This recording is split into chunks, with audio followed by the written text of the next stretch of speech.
Hello friends. आज मैं हूँ मेरे दोस्त वरुण चौधरी के साथ। हाय वरुण।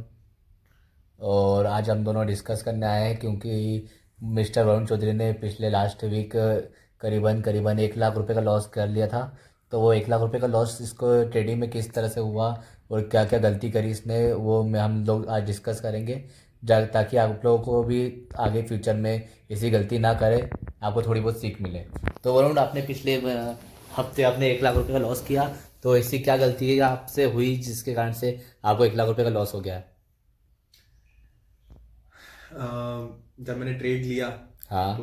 ट्रेड लेने के बाद ट्रेड लेने से पहले मैंने सारी चीज़ें अपनी फाइनल करी कि ये मेरा टारगेट है, ये मेरा स्टॉप लॉस है हम्म। और इस चीज़ पे मुझे इस प्राइस पे मुझे बाय करना है और मैंने उस प्राइस पे बाय भी कर लिया। ठीक है।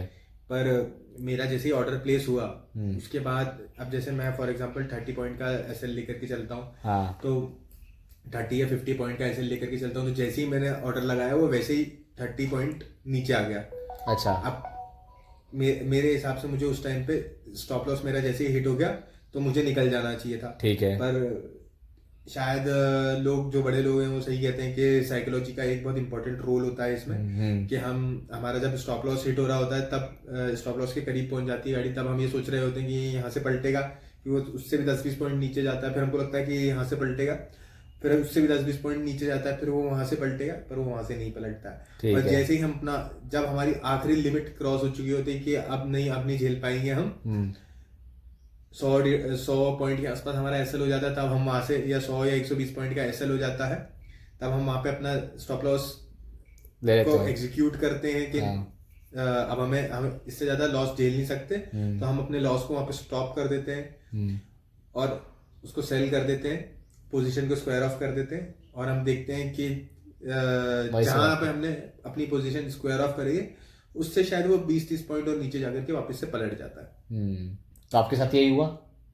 हाँ, कहीं हद तक बहुत बार मेरे साथ यही हुआ, और कहीं हद तक ऐसा भी हुआ है कि वो बहुत बार और नीचे नीचे जाता गया है।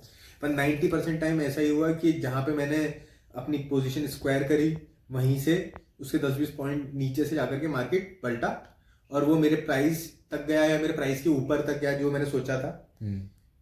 तो दूसरा सवाल मेरा वरुण आपसे ये है कि आपने चलो 1 लाख रुपए लॉस किया तो ठीक है, लेकिन आपने कुछ पैसे कमाए भी तो होंगे?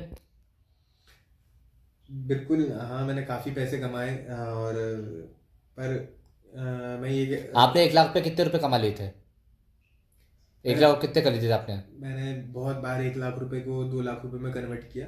अच्छा। पर पता नहीं साइकोलॉजी कैसे एडजस्ट होती है कि वो शायद वीकली एक्सपायरी से जो फर्स्ट वीक होता है मंथ का, और वो जब वहाँ से लास्ट वीक की एक्सपायरी तक जाती है तो वहाँ पे साइकोलॉजी में बहुत सारे चेंजेस आते हैं कि मार्केट फर्स्ट वीक में अलग चलता है, सेकेंड वीक में अलग तरीके से चलता है, थर्ड वीक में अलग तरीके से चलता है, फोर्थ वीक में अलग तरीके से चलता है। मैं ये नहीं बोल रहा हूँ कि वो मतलब पॉजिटिव ट्रेंड में चल रहा है, नेगेटिव ट्रेंड चल रहा है, मैं ट्रेंड की बात नहीं कर रहा हूँ, ट्रेंड तो चेंज होते ही रहते हैं, वो तो दिन में भी चेंज हो जाता है, और मंथली वाइज अलग ट्रेंड रहता है, वीकली वाइज अलग ट्रेंड रहता है, और डेली वाइज अलग ट्रेंड रहता है। मैं उससे बिल्कुल भी उस फैक्ट से डिनाई नहीं कर रहा हूँ।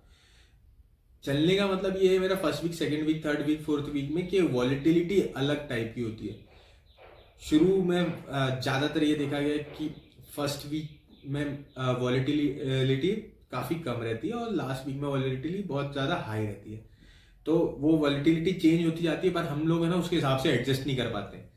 अब लास्ट जो फर्स्ट वीक में ट्रेड कर रहा है और वो डायरेक्ट फोर्थ वीक में आकर के ट्रेड करेगा, तो मुझे लगता है कि उसका स्टॉप लॉस लगना गारंटीड है लास्ट वीक में, क्योंकि वो इतनी वॉलिटिलिटी बर्दाश्त ही नहीं कर पाएगा कि एकदम से जो प्रीमियम है वो 50-60-70 पॉइंट नीचे चली गई एक ही कैंडल में, जो कि फर्स्ट वीक में शायद मुश्किल से 5-10 या 20 पॉइंट ही जाती है। तो तो भले ही आपका टारगेट आपने आपने ट्रेड सही तरीके से प्लेस किया है, पर वो वॉलिटिलिटी इतनी ज्यादा रहेगी लास्ट वीक में कि आप उसको झेल ही नहीं पाओगे, कि आपको लगेगा कि 50-60 पॉइंट माइनस में आ गया, काटो काटो काटो, या 70 पॉइंट माइनस में आ गया तो आप काट दोगे। और फर्स्ट वीक में ये है कि आपका डायरेक्शन भले ही सही हो, पर आप इंतजार करके बैठे हुए हो, अब जाएगा अब जाएगा, आधा घंटा हो गया, जा ही नहीं रहा जा ही नहीं रहा जा ही नहीं रहा, धीरे धीरे धीरे धीरे वो जाता जा रहा है। पर फिर आपको ये भी डर लगता है कि कहीं ऐसा नहीं हो कि यहाँ से पलट जाए। You never know, anything can happen in a stock market. और फिर लास्ट लाइन बोल करके मैं यही कंक्लूड करना चाहूँगा कि जैसे हमारे वो आरजे सर ने बोला था, मैं हालांकि मैं उनको अपना कोई गुरु नहीं मानता, पर राकेश झुनझुनवाला जी ने जो बात बोली वो सही है तो सही है कि don't be afraid to make mistake, always make that you can afford. Thank okay. You.